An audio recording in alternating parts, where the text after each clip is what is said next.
독일이 무릎을 꿇었습니다. 300년 공학 제국이 한국 앞에서 항복한 겁니다. 핵심 엔지니어 1200명이 한국으로 탈출했고 85조 원어치 핵심 기술이 몽땅 한국행을 택했습니다. 배터리 공급이 끊기면 72시간 안에 독일 공장 전체가 멈춥니다. 세계 1위 도요타마저 한국의 머리를 숙인 마당에 독일만 자존심을 부리고 있었던 거죠. 결국 긴급 소집된 독일 자동차 수뇌부가 인정했습니다. 한국의 기술 협력을 요청하겠다고요. 150년 역사상 처음 있는 일이었습니다. 그 충격적인 역전의 전말을 지금 공개합니다. 시작하기 전 구독과 좋아요, 그리고 대한민국 화이팅! 댓글로 한국을 응원해주세요. 독일 자동차 산업의 심장부가 멈췄습니다. 미넨 시내 한복판 VDA 독일 자동차 산업협회 본부 건물 최상층 회의실에 긴급 소집 명령이 떨어졌습니다. 독일 자동차 역사 150년 만에 처음 있는 비상 소집이었죠. 그날 아침 동시에 터진 두 개의 폭탄이 독일 자동차 업계 전체를 뒤흔들었습니다. 첫 번째 폭탄. 유럽 전기차 시장에서 현대기아, 합산 점유율이 처음으로 독일 3사 합산을 추월했다는 공식 통계. 두 번째 폭탄. 지난 2년간 독일 자동차 부품 업체 187곳에서 핵심 엔지니어 1200명이 한국 배터리 기업으로 이직했다는 내부 보고서. 하지만 진짜 폭풍은 그 다음이었습니다. 이 자리에서 제가 꺼낸 한마디가 독일 자동차 150년 역사에서 가장 치열한 전쟁의 서막을 열었으니까요. 저는 클라우스 슈타인호프입니다. 폭스바겐에서 30년간 전략기획을 담당하다 은퇴한 뒤 현재 VDA 전략자문위원을 맡고 있습니다. 자동차 업계에서 30년이면 독일 공학의 영광과 추락을 모두 두 눈으로 지켜본 산증인이라는 뜻이죠. 그날 회의실에 모인 얼굴들은 하나같이 독일 자동차 산업의 간판이었습니다. BMW에서 온 볼프강 크루거 기술총괄 전무. 이 사람은 독일 자동차 업계에서 가장 목소리가 크고 가장 오만하고 가장 한국을 경멸하는 인물이었죠. 벤츠 출신으로 VDA 회장을 맡고 있는 디트리히 한센. 아우디의 마르쿠스 라이너 파워트레인 이사.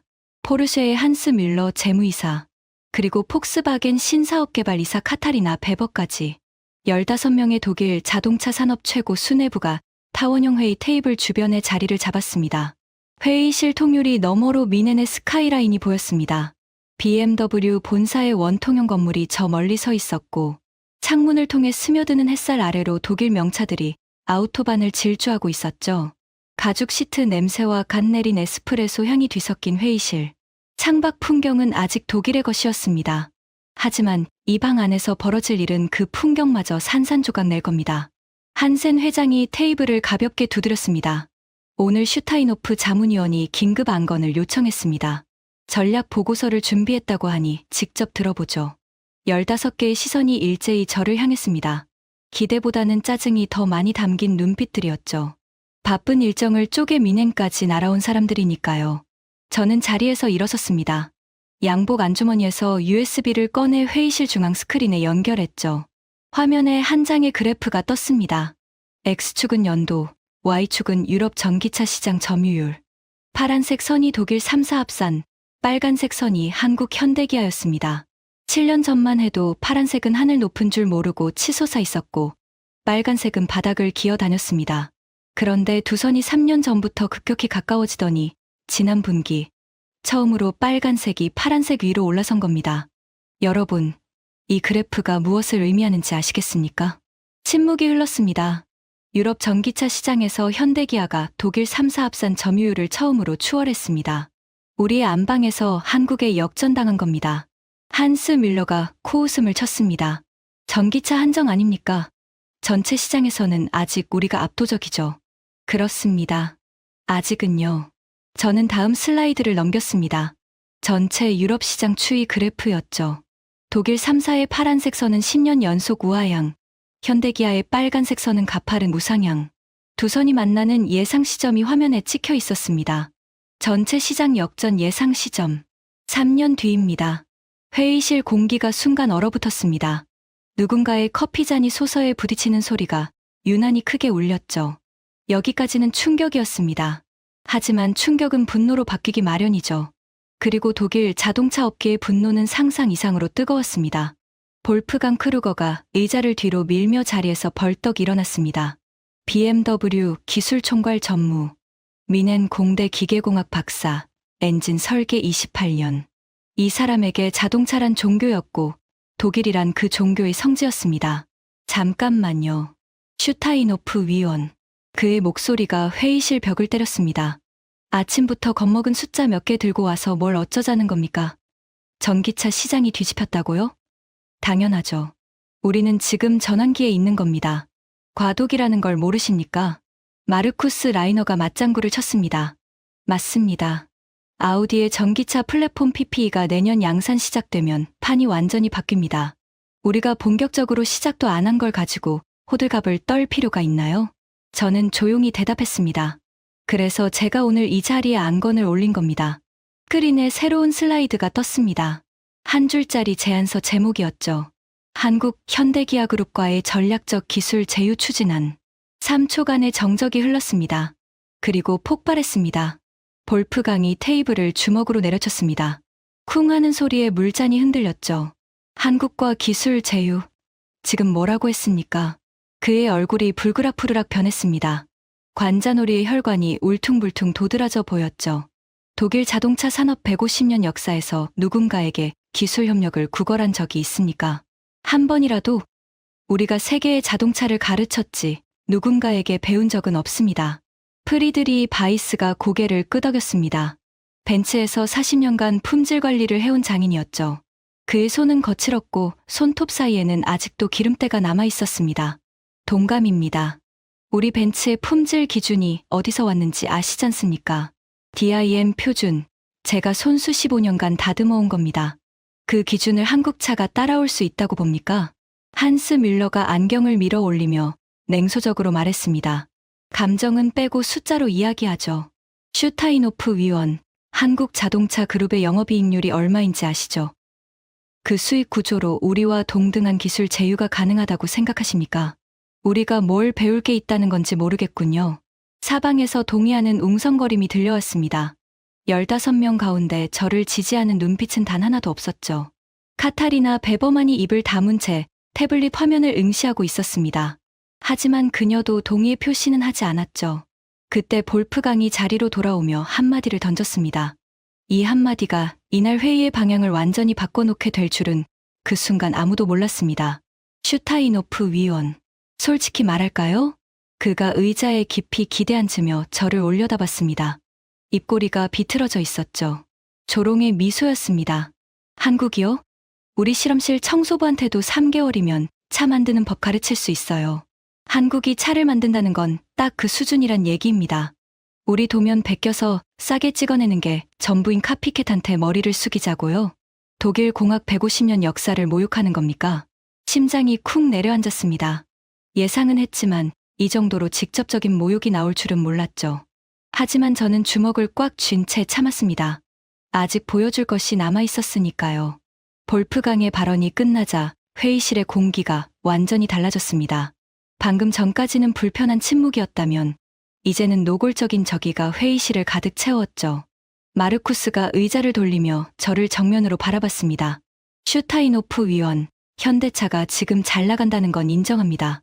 하지만 그게 기술력 때문입니까? 가격이죠. 우리보다 30% 싼 가격에 비슷한 사양을 우겨넣는 겁니다.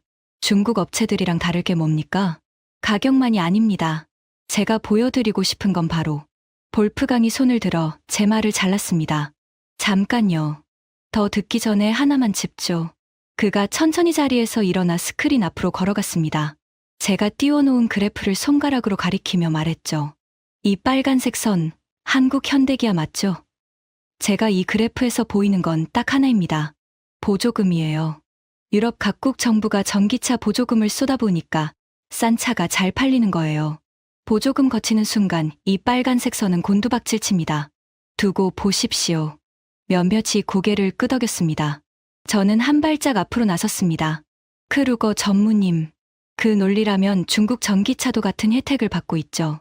그런데 왜 유럽 소비자들이 중국차 대신 한국차를 선택합니까? 보조금만으로 설명이 안 되는 겁니다. 순간 볼프강의 눈이 가늘어졌습니다. 그건 브랜드 마케팅이 좀 낮기 때문이죠. 한국은 마케팅을 잘하니까 중국보다는. 한스 뮬러가 끼어들었습니다. 재무적으로 보면 더 명확합니다. 한국 자동차 업체들의 전기차 부문 수익성이 아직 증명되지 않았어요. 보조금 의존형 성장은 지속 가능하지 않습니다. 3년 뒤에 이 그래프가 유효하다는 보장이 어디 있죠? 프리드리히가 두꺼운 팔짱을 끼며 무거운 목소리로 말했습니다.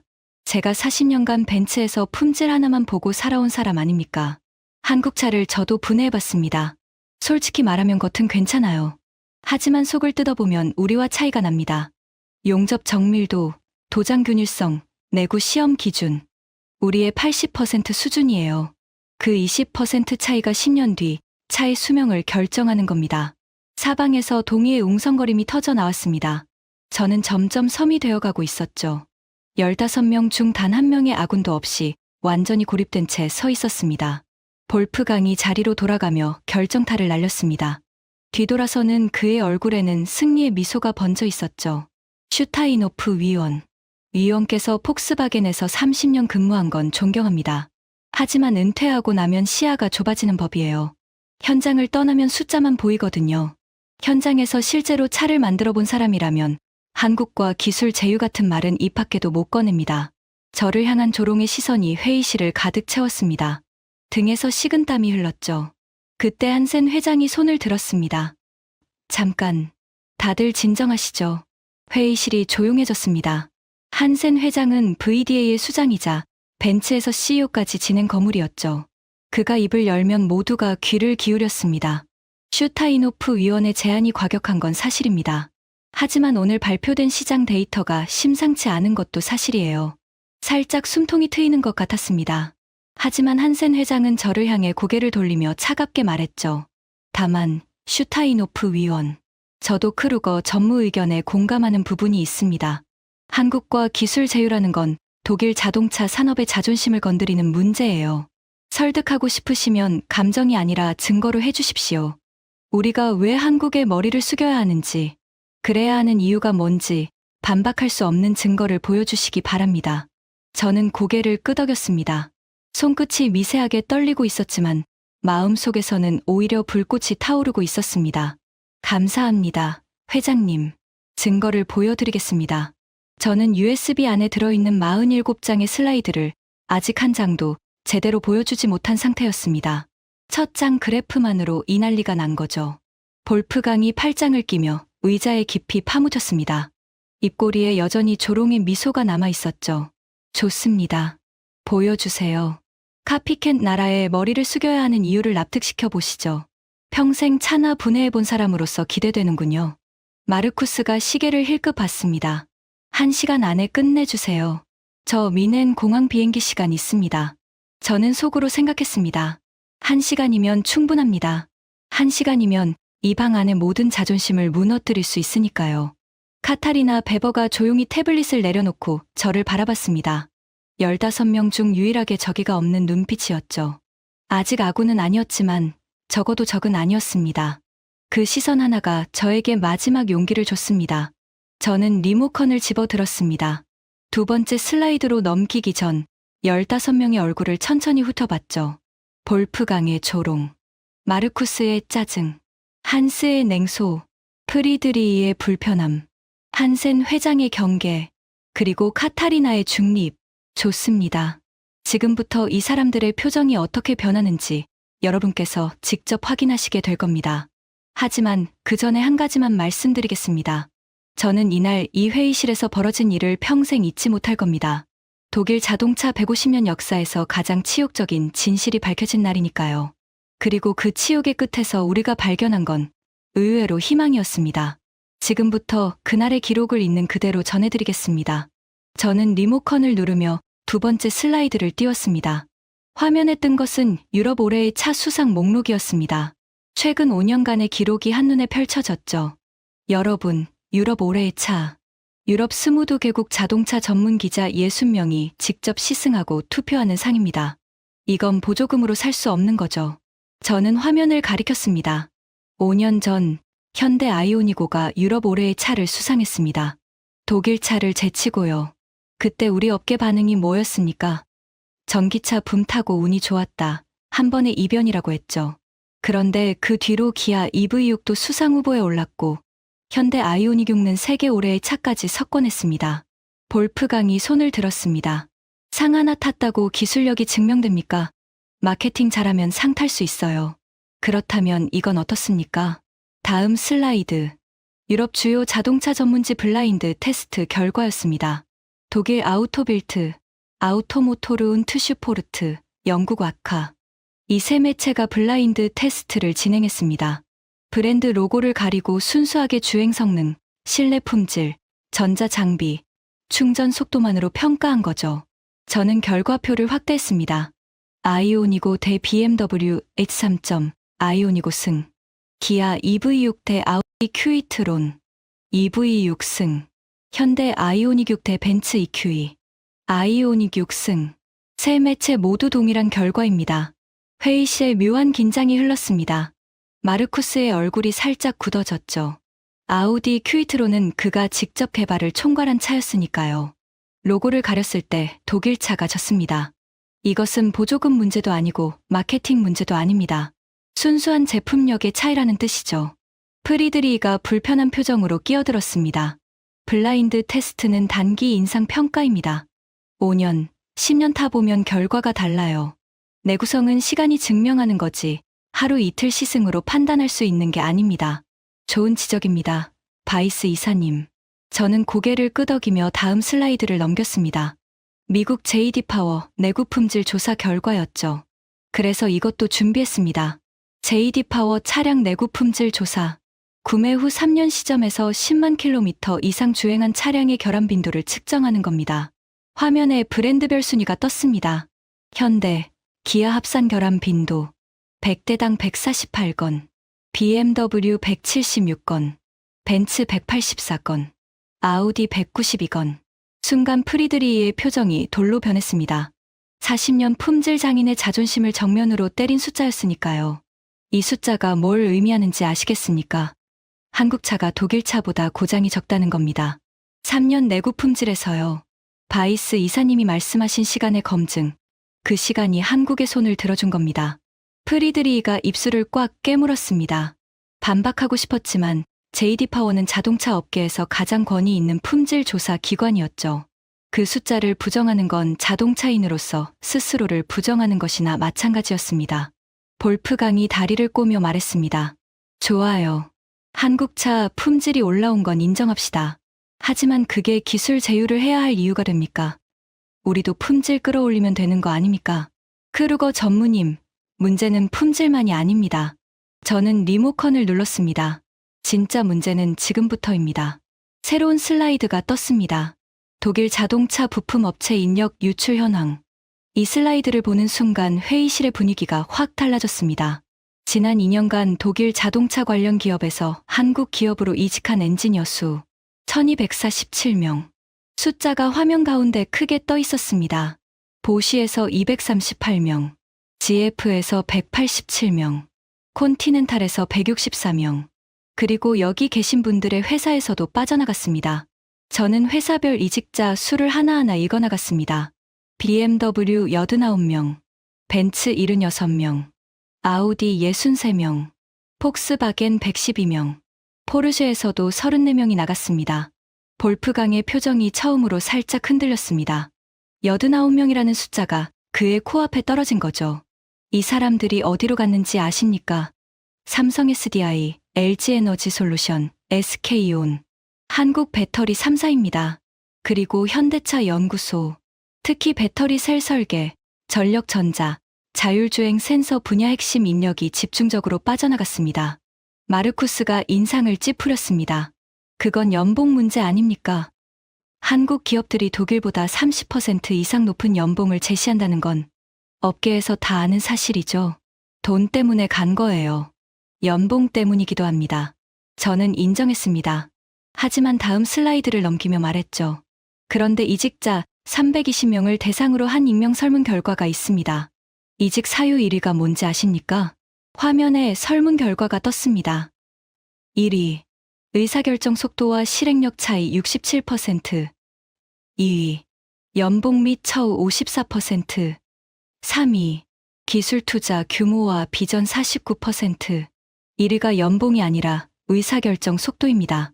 67%의 이직자가 독일 기업의 느린 의사결정을 떠난 이유로 꼽았습니다. 한스 밀러가 고개를 갸웃했습니다. 의사결정 속도가 이직 사유라고요? 우리가 신중한 건 품질을 위해서인데. 밀러 이사님, 이 이직자들이 남긴 인터뷰를 하나만 읽어드리겠습니다. 저는 준비해둔 메모를 꺼냈습니다.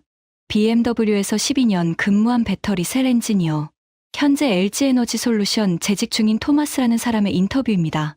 저는 천천히 읽기 시작했습니다. 독일에서는 새로운 배터리 설계안을 올리면 승인까지 14개월이 걸렸습니다. 14개의 부서를 거쳐야 했고 매번 같은 질문을 받았죠. 리스크는 뭐냐? 선례가 있느냐? 한국에 와서 같은 설계안을 올렸더니 3주 만에 승인이 나고 5주 뒤에 시제품이 나왔습니다. 그때 깨달았어요. 독일에서 14개월 걸리는 일이 한국에서는 8주면 끝난다는 걸. 제가 독일에서 경력 12년 동안 시도한 혁신보다 한국에서 1년 동안 실현한 혁신이 더 많습니다. 회의실이 조용해졌습니다. 아까까지 웅성거리던 소리가 사라졌죠. 볼프강이 입을 열었습니다. 하지만 아까의 기세는 분명히 한 톤 낮아져 있었습니다. 한두 명의 인터뷰를 일반화하는 건 위험하죠. 물론입니다. 그래서 숫자로 보여드리겠습니다. 다음 슬라이드. 독일과 한국 자동차 기업의 신차 개발 기간 비교였습니다. 독일 3사 평균 신차 개발 기간. 컨셉부터 양산까지 62개월. 현대기아 평균 38개월. 24개월의 차이입니다. 마르쿠스가 즉시 반박했습니다. 그건 우리가 품질 검증에 더 많은 시간을 투자하기 때문이에요. 빨리 만드는 게 능사가 아닙니다. 라이너 이사님, 그 24개월 동안 한국은 뭘 했는지 아십니까? 저는 화면을 전환했습니다. 한국이 우리보다 24개월을 아끼는 사이, 그 시간 동안 3번의 모델 업데이트를 완료합니다.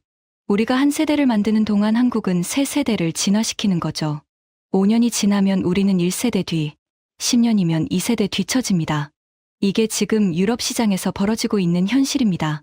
그 순간이었습니다. 카타리나 베버가 처음으로 입을 열었죠. 슈타인호프 위원님. 15개의 시선이 일제히 카타리나를 향했습니다. 폭스바겐 신사업개발이사. 이 방에서 가장 젊은 임원이었고 가장 조용히 듣고 있던 사람이었습니다. 저도 비슷한 데이터를 본 적이 있습니다. 폭스바겐 내부에서도 개발 기간 단축이 화두거든요. 그녀가 태블릿을 들어 올렸습니다. 우리 아이디 3 플랫폼 개발에 58개월이 걸렸는데 같은 기간 동안 현대차는 eGMP 플랫폼을 개발하고 아이오닉5, 아이오닉6, EV6, EV9까지 4개 모델을 양산 라인에 올렸어요. 회의실이 술렁였습니다. 볼프강이 카타리나를 날카롭게 쏘아봤습니다. 베버 이사, 지금 슈타인호프 위원 편을 드는 겁니까? 카타리나가 담담하게 대답했습니다. 편을 드는 게 아니라 사실을 말하는 겁니다. 크루거 전무님. 첫 번째 균열이었습니다. 15명 중 1명. 아직 갈 길이 멀었지만 완전한 고립에서 벗어나는 첫 순간이었죠. 저는 속으로 깊이 숨을 내쉬었습니다. 하지만 볼프강은 여전히 꿈쩍도 하지 않았습니다. 오히려 더 단단해진 표정으로 저를 노려봤죠. 좋습니다. 한국이 빠른 건 인정합시다. 빠르게 카피하니까 빠른 거예요. 독창적인 기술은 여전히 우리한테 있습니다. 정말 그렇습니까? 저는 3번째 슬라이드 묶음을 준비하며 말했습니다. 지금부터 보여드릴 것은 크루거 전무님의 그 믿음이 얼마나 위험한 착각인지 증명하는 자료입니다. 전기차의 심장이 뭡니까? 제가 던진 질문에 마르쿠스가 즉답했습니다. 배터리죠. 당연한 거 아닙니까? 맞습니다. 그렇다면 그 심장을 누가 쥐고 있습니까? 스크린에 세계 전기차 배터리 시장 점유율이 떴습니다. 원형 그래프였죠. 한국 3사 합산, LG에너지솔루션, 삼성 SDI, SK온 48%, 중국 CATL 34%, 일본 파나소닉 8%, 기타 10%. 한국이 전 세계 전기차 배터리의 절반 가까이를 공급하고 있습니다. 그리고 프리미엄 세그먼트, 즉 고성능 장거리 배터리로 좁히면 한국 점유율은 68%까지 올라갑니다. 한스 밀러의 안경 뒤 눈이 가늘어졌습니다. 숫자에 민감한 재무통의 촉이 뭔가를 감지한 표정이었죠. 우리 독일 자동차 업체들이 쓰는 배터리를 봅시다. 다음 슬라이드. BMW, 삼성 SDI와 CATL, 벤츠, LG에너지솔루션과 CATL, 아우디, LG에너지솔루션과 삼성 SDI, 포르쉐, 삼성 SDI, 폭스바겐. 이 회사는 조금 특수한데 자체 배터리 공장을 추진하다가 기술력 부족으로 결국 SK온과 합작을 맺었죠. 저는 잠시 말을 멈추고 회의실을 둘러봤습니다. 여러분, 이 방에 계신 모든 분의 회사가 한국 배터리 없이는 전기차 한 대도 만들 수 없습니다. 단 한 대도요. 무거운 침묵이 내려앉았습니다. 볼프강이 자세를 고쳐 앉으며 반격했습니다. 그래서 우리가 자체 배터리 개발을 추진하고 있는 거 아닙니까? 독일 정부가 배터리 셀 자립을 위해 투자하고 있고 몇 년 안에 우리도 자체 생산이 가능해질 겁니다. 크루거 전무님, 그 이야기를 해주셔서 감사합니다. 저는 준비된 슬라이드를 넘겼습니다. 독일 자체 배터리 셀 프로젝트 현황입니다. 화면에 독일 정부와 기업들의 배터리 투자 타임라인이 떴습니다. 빨간색 표시가 곳곳에 찍혀 있었죠. 5년 전, 독일 정부가 유럽 배터리 자립을 선언하며 40억 유로, 한화 약 6조 원을 투입했습니다. 그 뒤 어떻게 됐습니까? 저는 하나하나 짚어나갔습니다. 폭스바겐의 잘츠기터 배터리 공장, 양산 목표를 2차례 연기했습니다. 이유는 수율 문제, 셀 불량률이 목표치의 3배를 넘겼죠.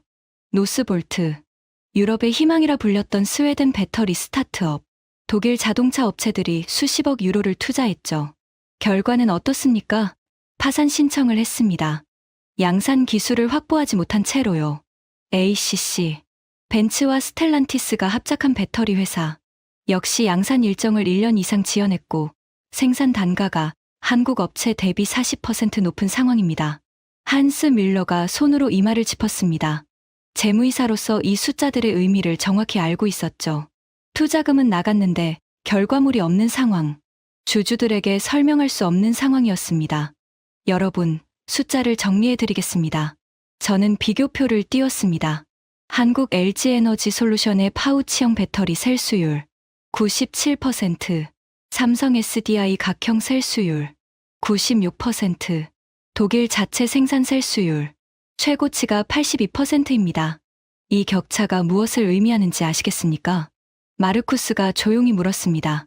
아까의 공격적인 톤은 사라져 있었죠. 수율 15% 차이면 원가에서 얼마나 벌어지는 겁니까?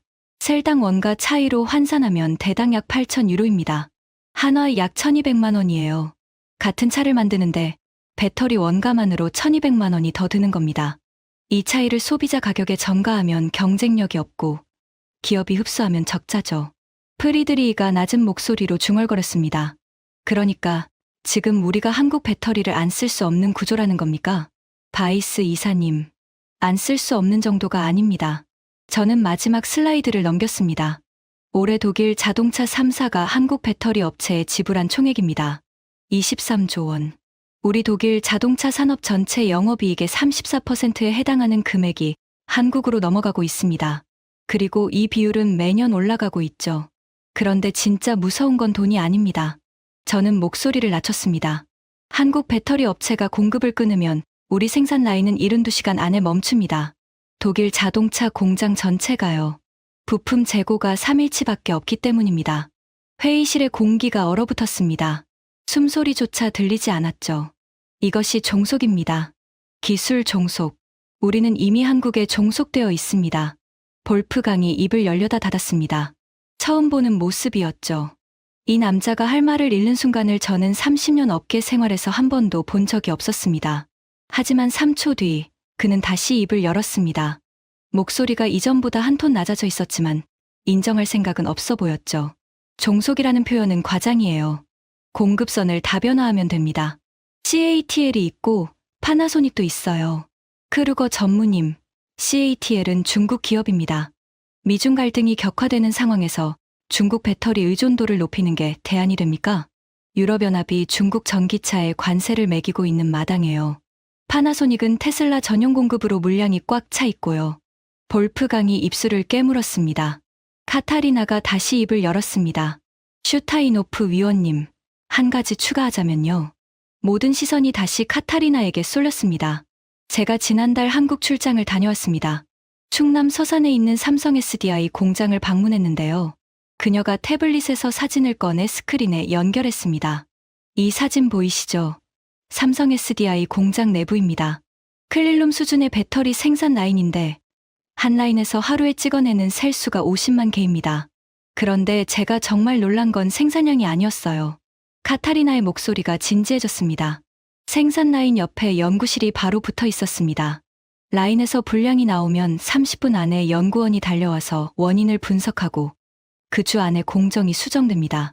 우리 폭스바겐에서 같은 일을 하려면 보고서 작성, 부서 간 협의, 승인까지 최소 3개월이 걸려요.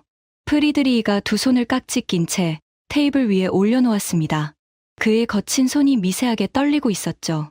그러니까 지금 이야기는 기술력 차이만이 아니라 시스템 자체가 다르다는 겁니까? 그렇습니다. 카타리나가 고개를 끄덕였습니다. 볼프강이 테이블을 손가락으로 톡톡 두드리며 말했습니다. 베버 이사, 한국 공장 한번 가보고 감명받은 건 알겠는데 그게 우리가 한국의 기술 협력을 구걸해야 하는 이유가 되는 건 아니잖소. 카타리나가 볼프강을 정면으로 바라봤습니다. 구걸이 아니라 생존입니다. 크루거 전무님. 회의실에 팽팽한 긴장이 흘렀습니다. 볼프강과 카타리나의 시선이 허공에서 부딪혔죠. 하지만 볼프강이 먼저 시선을 거두었습니다. 저는 그것을 놓치지 않았죠. 그 순간 한센 회장이 옆에 앉아있던 보시 출신 하인리 로트가 천천히 손을 들었습니다. 저도 하나 말씀드려도 될까요? 한센 회장이 고개를 끄덕였습니다. 보시에서 전장 사업부를 맡고 있었을 때 한국 현대모비스와 합작 프로젝트를 진행한 적이 있습니다. 주행보조 시스템이었는데요. 그가 안경을 벗어 닦으며 말을 이었습니다. 솔직히 말하면 프로젝트 시작 전에는 우리가 가르치는 입장이라고 생각했어요. 그런데 3개월이 지나니까 입장이 뒤바뀌어 있었습니다. 센서 퓨전 알고리즘에서 현대모비스 쪽이 우리보다 2세대 앞서 있었거든요. 회의실에서 두세 명이 불편한 기침을 했습니다. 하인리히가 계속했죠. 그때 제가 팀원들에게 물었습니다. 우리가 이 분야에서 언제부터 뒤처졌는지를 파악하라고요. 돌아온 대답은 충격적이었습니다. 뒤처진 게 아니라 처음부터 앞선 적이 없었다는 거예요. 자율주행 센서 분야에서요. 볼프강의 얼굴에 처음으로 당혹감이 스쳤습니다. 보시는 독일 자동차 부품의 자존심이었으니까요. 그 보시가 한국에 밀렸다는 이야기는 독일 공학의 근간이 흔들리는 소리와 같았습니다. 인정 현황이 조금씩 바뀌고 있었습니다. 카타리나와 하인리히, 두 명이 동요했고 프리드리히와 마르쿠스의 표정에서도 확신이 흔들리는 게 보였죠. 하지만 여전히 볼프강은 꿈쩍도 하지 않았습니다. 아직 안 끝났습니다. 저는 말했습니다. 가장 중요한 이야기를 아직 안 했으니까요. 저는 잠시 리모컨을 내려놓았습니다. 슬라이드를 잠깐 끄겠습니다. 스크린이 어두워지자 회의실에 자연광만 남았습니다. 미넨의 오후 햇살이 통유리를 통해 비스듬히 들어오고 있었죠. 그 빛 아래에서 저는 양복 안주머니에서 작은 것을 꺼냈습니다. 손바닥 위에 올려진 것은 낡은 미니어처 자동차 한 대였습니다. 페인트가 군데군데 벗겨져 있었고 앞바퀴 하나가 살짝 휘어 있었죠. 이게 뭔지 아시는 분 계십니까? 프리드리히가 눈을 가늘게 뜨고 바라봤습니다. 현대폰이 아닙니까? 한국 최초의 고유 모델. 맞습니다. 현대폰이 미니어처입니다. 저는 미니어처를 테이블 가운데 조심스럽게 내려놓았습니다. 제 아버지 이야기를 하겠습니다. 회의실이 조용해졌습니다. 슬라이드보다 무거운 침묵이었죠. 제 아버지 에르빈 슈타이노프는 볼프스부르크 폭스바겐 본공장에서 35년간 일한 사람입니다. 조립 라인 반장이었죠. 새벽 5시에 출근해서 밤 8시에 퇴근하는 삶을 35년간 반복했습니다. 아버지에게 폭스바겐은 직장이 아니라 성전이었어요. 독일 공학의 정수가 그 라인 위에서 만들어진다고 진심으로 믿었던 사람이죠. 저는 미니어처를 바라보며 말을 이었습니다. 아버지가 은퇴하기 3년 전의 일입니다. 볼프스부르크 공장에 한국 현대차 시찰단이 방문했습니다. 20명 정도의 엔지니어들이 노트를 들고 라인 곳곳을 촬영하며 돌아다녔죠. 그날 저녁 아버지가 집에 와서 어머니한테 한 말을 저는 아직도 기억합니다. 저는 잠시 숨을 고른 뒤 말했습니다. 저 사람들이 카메라로 찍어가는 건 우리 기술이 아니라 우리의 과거야. 100년이 지나도 우리를 못 따라올 사람들이야. 가엾은 것들. 회의실이 고요했습니다. 창밖에서 자동차 경적 소리가 아득하게 들려왔죠. 시찰단이 떠날 때 한국 엔지니어 한 명이 아버지에게 작은 선물을 건넸습니다. 현대포니 미니어처였죠. 아버지는 그 자리에서 웃으며 받았습니다. 하지만 그날 밤 아버지가 그걸 쓰레기통에 버리는 걸 제가 봤어요. 프리드리히가 고개를 숙였습니다. 같은 세대, 같은 장인의 마음을 아는 사람이었으니까요. 아버지는 3년 뒤 은퇴했고 그로부터 7년 뒤 돌아가셨습니다. 제가 유품을 정리하는데 아버지 서랍 깊숙한 곳에서 이것을 발견했습니다. 저는 미니어처를 들어 올렸습니다. 쓰레기통에 버렸던 이 미니어처를요. 아버지가 다시 주워서 서랍에 넣어둔 겁니다. 회의실에 누군가가 작게 숨을 들이쉬는 소리가 들렸습니다. 저는 한참을 그 미니어처를 들고 서 있었습니다. 왜 버렸던 걸 다시 주워뒀을까? 아버지가 무슨 생각을 했길래 이걸 간직했을까? 저는 천천히 고개를 들어 회의실을 둘러봤습니다. 아버지도 알고 있었던 겁니다. 본능적으로 저들이 노트에 적어간 것이 우리의 과거가 아니라 자신들의 미래라는 것을 100년이 지나도 못 따라올 거라고 말하면서도 가슴 한켠에서는 두려움을 느꼈던 겁니다. 그래서 버리지 못한 거예요. 그 두려움이 이 미니어처에 담겨 있었던 겁니다. 프리드리히의 눈이 붉어졌습니다. 그는 자신의 거친 손을 내려다보고 있었죠. 40년 품질 장인의 손이었습니다. 아마 그 순간 자신의 아버지를 혹은 자신의 은사를 떠올렸을 겁니다. 한센 회장이 조용히 물을 한 모금 마셨습니다. 아무 말이 없었지만 그의 표정이 달라져 있었습니다. 경계에서 경청으로 바뀐 거죠. 볼프강만이 팔짱을 낀 채 미동도 하지 않았습니다. 하지만 아까의 조롱은 사라져 있었죠. 그의 턱 근육이 미세하게 움직이고 있었습니다. 이를 꽉 깨물고 있다는 신호였죠. 저는 미니어처를 다시 주머니에 넣으며 말했습니다. 아버지가 두려워한 것이 현실이 됐습니다. 그리고 지금 이 회의실에 앉아 계신 여러분 모두가 그 현실 앞에 서 있습니다. 저는 다시 리모컨을 집어들었습니다. 감정적인 이야기는 여기까지입니다. 지금부터 보여드릴 것은 아버지의 두려움이 정확히 무엇이었는지, 그리고 그것이 얼마나 정확했는지를 증명하는 데이터입니다. 스크린이 다시 켜졌습니다. 이번에 뜬 것은 전기차 플랫폼 비교표였습니다. 전기차 시대에 자동차의 가치는 어디에 있습니까? 엔진이 아닙니다. 플랫폼이죠. 배터리를 어떻게 배치하고, 모터를 어떻게 제어하고, 소프트웨어를 어떻게 통합하느냐. 이 플랫폼이 곧 전기차의 DNA입니다. 저는 비교표를 가리켰습니다. 현대기아의 EGMP 플랫폼. 800V 충전 아키텍처를 세계 최초로 양산차에 적용했습니다. 18분 만에 배터리 10%에서 80%까지 충전이 가능하죠. 우리 독일차의 400V 시스템은 같은 충전에 35분이 걸립니다. 마르쿠스의 얼굴이 굳었습니다. 파워트레인 이사로서 이 숫자의 의미를 정확히 알고 있었으니까요. 800V 아키텍처가 왜 중요한지 설명하겠습니다.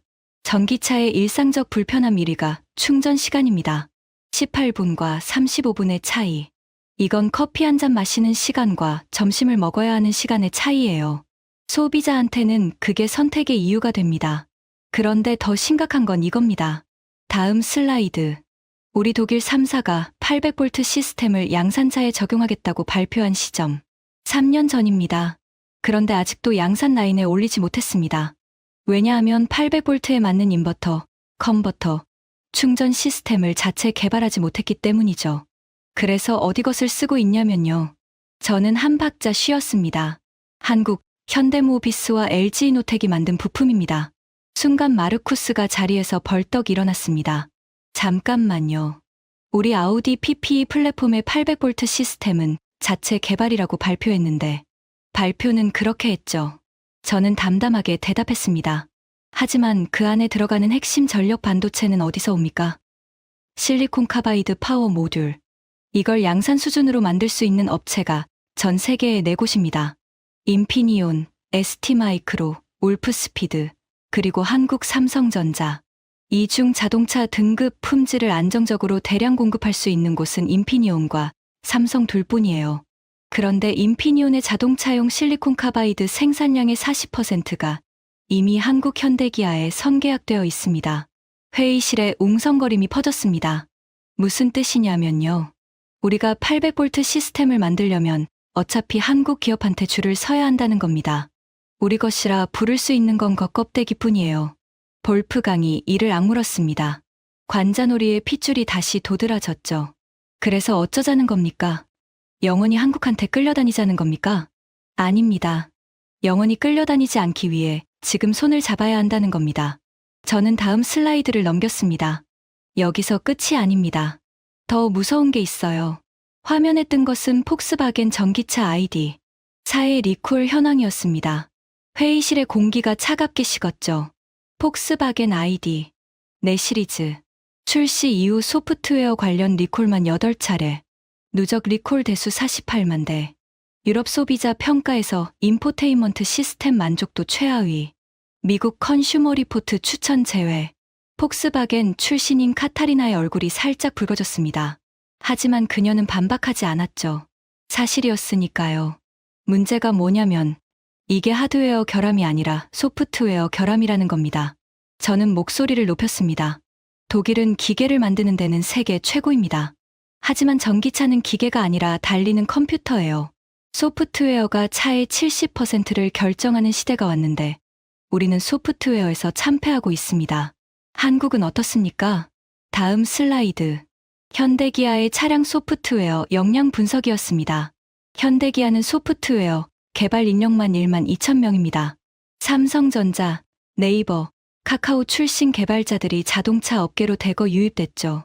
이 나라는 반도체, 스마트폰, 디스플레이를 만들던 IT 기술력을 자동차의 통째로 이식하고 있습니다. OTA 업데이트 횟수를 비교해보겠습니다. 화면에 숫자가 떴습니다. 현대기아 전기차 연평균 OTA 업데이트 횟수 14회, BMW 4회, 벤츠 3회, 아우디 2회, 14회 대 3회. 한국 전기차는 1년에 14번 진화합니다. 우리는 3번이에요. 매달 한 번씩 더 좋아지는 차와 분기에 한 번 겨우 패치되는 차. 3년 뒤에 이 격차가 얼마나 벌어져 있을지 상상이 되십니까? 마르쿠스가 천천히 자리에 앉았습니다. 아까 비행기 시간을 걱정하던 사람은 이미 사라져 있었죠. 그의 얼굴에는 불안이 가득했습니다. 한스 밀러가 안경을 벗어 테이블 위에 내려놓았습니다. 숫자의 언어를 누구보다 잘 읽는 사람이었죠. 슈타이노프 위원. 솔직하게 물어봅시다. 그가 저를 정면으로 바라봤습니다. 우리가 이 격차를 자체적으로 좁힐 수 있는 시간이 얼마나 남았다고 봅니까? 저는 준비해둔 마지막 슬라이드를 띄웠습니다. 단 하나의 숫자만 화면에 떠 있었죠. 5년. 5년입니다. 5년 안에 플랫폼 격차를 좁히지 못하면 독일 자동차 산업은 한국의 하청기지로 전락합니다. 한국이 설계한 플랫폼 위에 우리 로고만 붙이는 회사가 되는 거죠. 그 순간 회의실 안에서 분명한 변화가 감지됐습니다. 프리드리히가 두 손으로 얼굴을 감싸 쥐었습니다. 40년 품질 장인의 세계가 무너지는 소리가 들리는 것 같았죠. 하인리히가 고개를 끄덕이고 있었습니다. 한스 밀러의 눈이 태블릿 위에서 계산기를 두드리고 있었습니다. 재무적 시뮬레이션을 돌리는 것처럼 보였죠. 카타리나는 이미 메모를 빼곡히 적고 있었습니다. 마르쿠스는 의자에 깊이 기대앉은 채 천장을 바라보고 있었습니다. 아우디의 미래를 그 천장에서 읽으려는 듯했죠.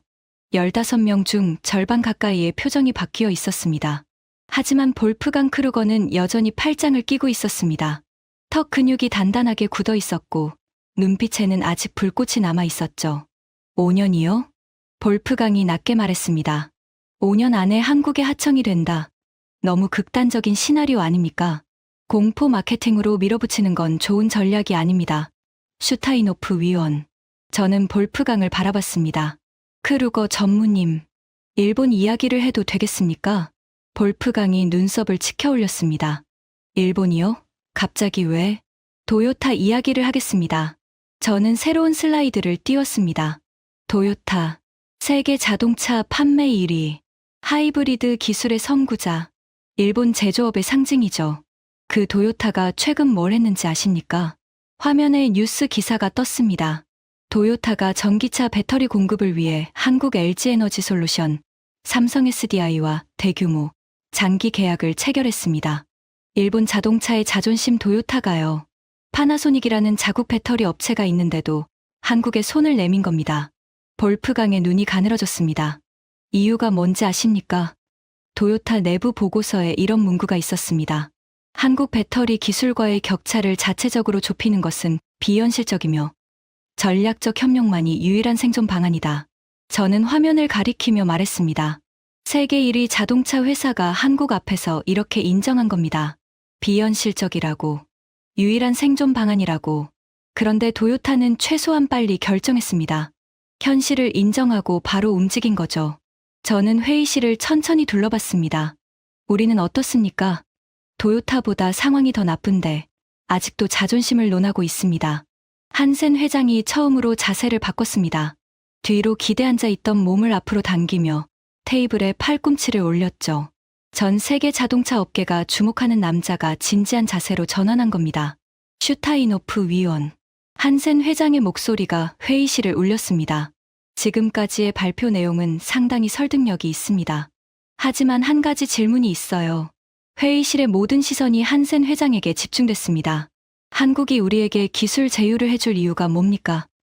그들 입장에서는 우리가 경쟁자인데 이것이 이날 회의에서 가장 핵심적인 질문이었습니다. 그리고 저는 이 질문을 기다리고 있었죠. 회장님, 그 대답은 다음 슬라이드에 있습니다. 저는 리모컨을 들었습니다. 손이 더 이상 떨리지 않았죠. 전쟁의 마지막 국면에 진입했다는 확신이 있었으니까요. 하지만 그 전에 한 가지만 더 말씀드리겠습니다. 저는 볼프강을 바라봤습니다. 크루거 전무님, 아까 한국을 카피캣이라고 하셨죠? 볼프강이 입술을 실룩거렸습니다. 지금 보여드린 모든 기술, 800V 아키텍처, 실리콘 카바이드 파워 모듈, 통합 소프트웨어 플랫폼. 이것 중 우리 독일이 원조인 기술이 하나라도 있습니까? 침묵. 단 하나도 없습니다.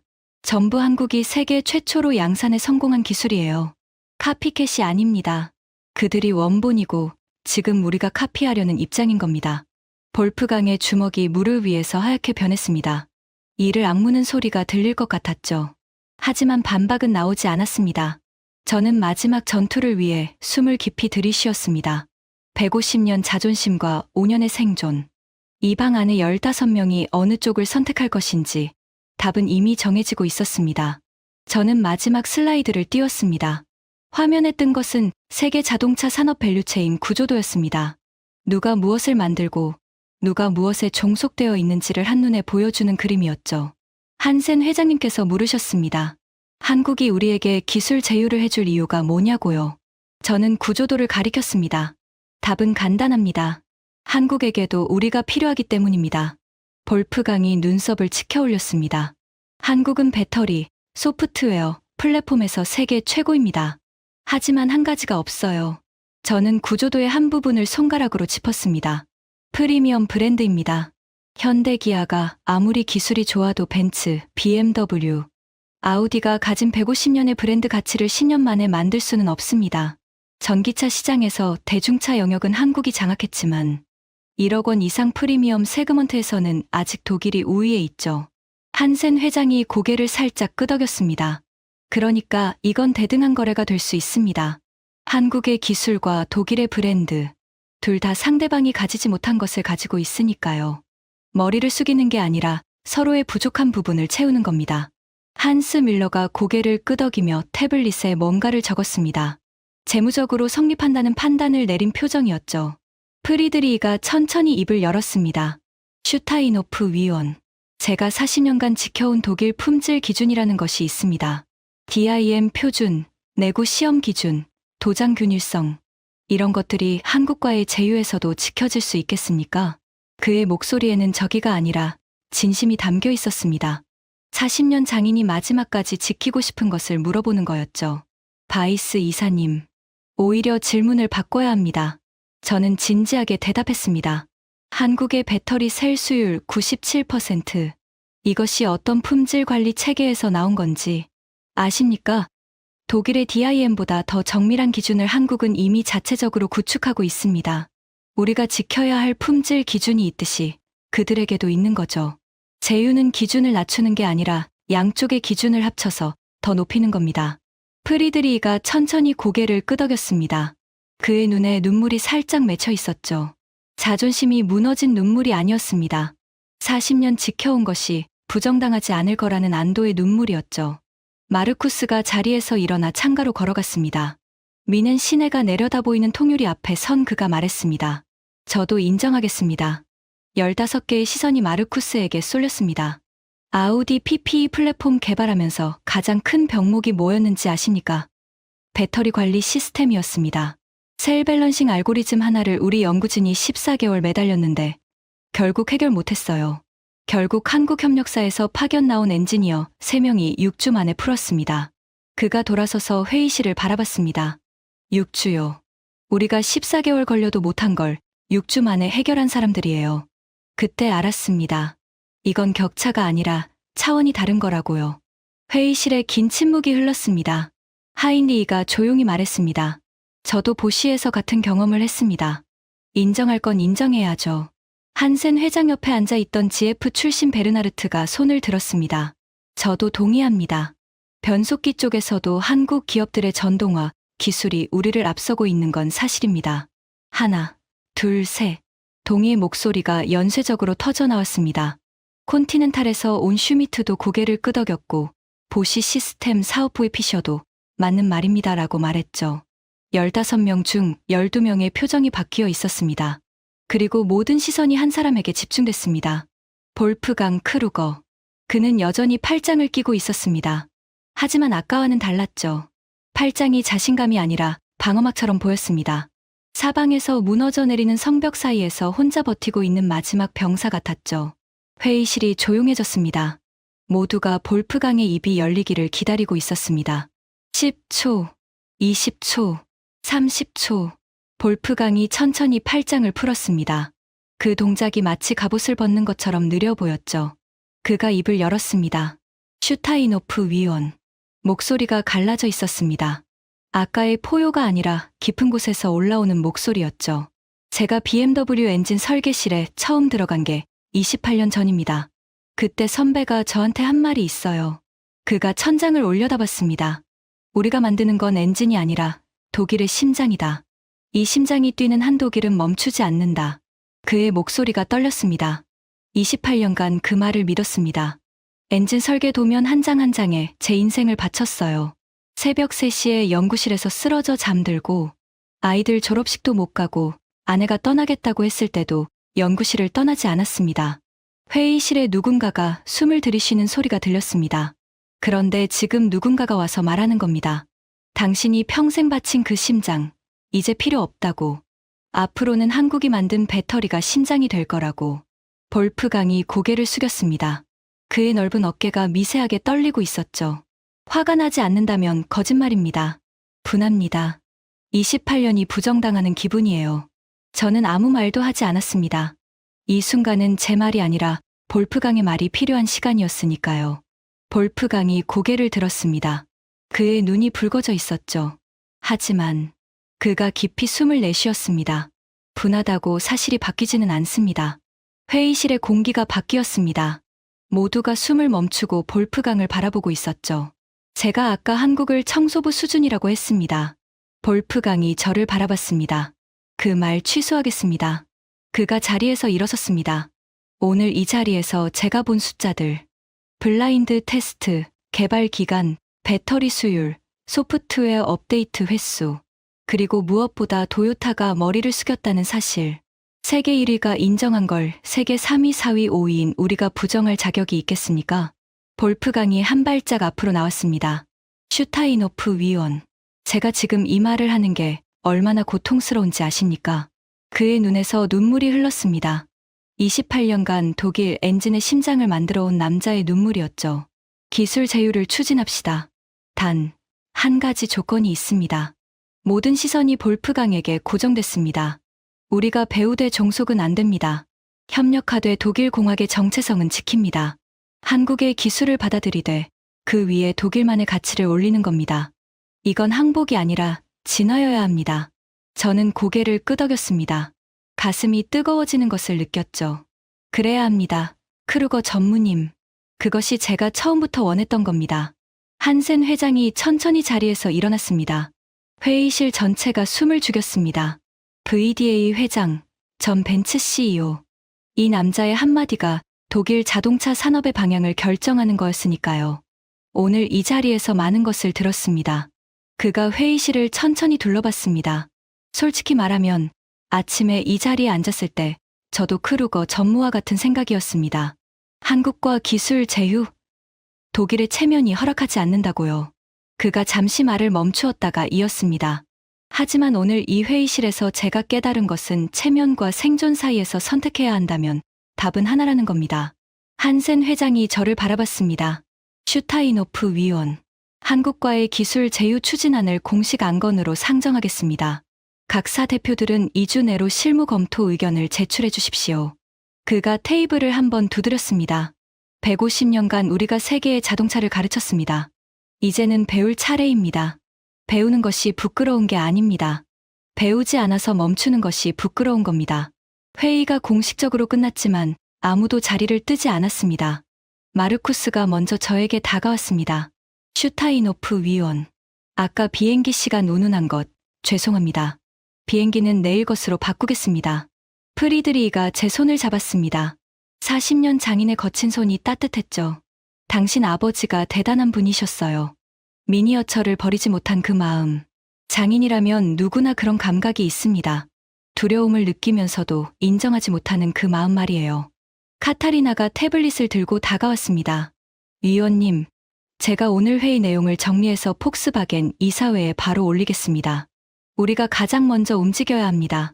저는 고개를 끄덕이며 양복 주머니에서 현대 포니 미니어처를 다시 꺼냈습니다. 낡고 페인트가 벗겨진 그 작은 자동차를 바라봤죠. 그때 볼프강이 다가왔습니다. 눈가가 아직 붉은 채로요. 그는 아무 말 없이 제 손 위에 미니어처를 바라봤습니다. 한참을 그렇게 서 있다가 입을 열었죠. 슈타인호프. 처음으로 위원이라는 직함을 뺐습니다. 당신 아버지도 내 선배도 같은 말을 했을 겁니다. 우리가 만드는 건 심장이라고. 그가 미니어처를 가리켰습니다. 그런데 지금 보니까 이 작은 차도 심장을 가지고 있었던 거예요. 우리보다 뜨거운 심장을요. 저는 그 말에 아무 대답도 하지 못했습니다. 목이 메어서였죠. 볼프강이 등을 돌리며 말했습니다. BMW 이사회에 보고하겠습니다. 기술 제휴 검토를 시작한다고. 그가 회의실 문을 향해 걸어갔습니다. 문에 손을 얹은 채 잠시 멈추더니 돌아보지 않고 말했죠. 아까 청소부 발언. 진심으로 부끄럽습니다. 문이 닫혔습니다. 저는 한참을 그 자리에 서 있었습니다. 손 위에 미니어처가 미넨의 석양빛을 받아 반짝이고 있었죠. 페인트가 벗겨지고 바퀴가 휘어진 이 작은 자동차가 오늘 독일 자동차 150년 역사에서 가장 큰 전환점의 증인이 된 겁니다. 창밖으로 미넨의 아우토반이 보였습니다. BMW와 벤츠와 아우디가 달리고 있었죠. 하지만 그 사이에 현대와 기아의 전기차도 섞여 있었습니다. 3년 전만 해도 상상할 수 없었던 풍경이었죠. 세상은 이미 바뀌어 있었습니다. 독일만 그 사실을 인정하지 않고 있었을 뿐이죠. 한국이라는 나라를 생각합니다. 60여 년 전 독일 탄광 지하 막장에서 석탄 가루를 마시던 사람들의 나라. 독일 공장에서 부품을 조립하며 기술을 눈으로 익히던 사람들의 나라. 그들이 돌아가서 만든 것이 포항의 제철소였고 울산의 자동차 공장이었고 서산의 배터리 라인이었습니다. 그리고 오늘 그 나라의 기술 앞에서 독일 자동차 산업의 수뇌부 15명이 고개를 숙였습니다. 이것은 독일의 패배가 아닙니다. 한국의 승리입니다. 아무것도 없던 곳에서 시작해 세계의 심장을 만들어낸 민족의 승리죠.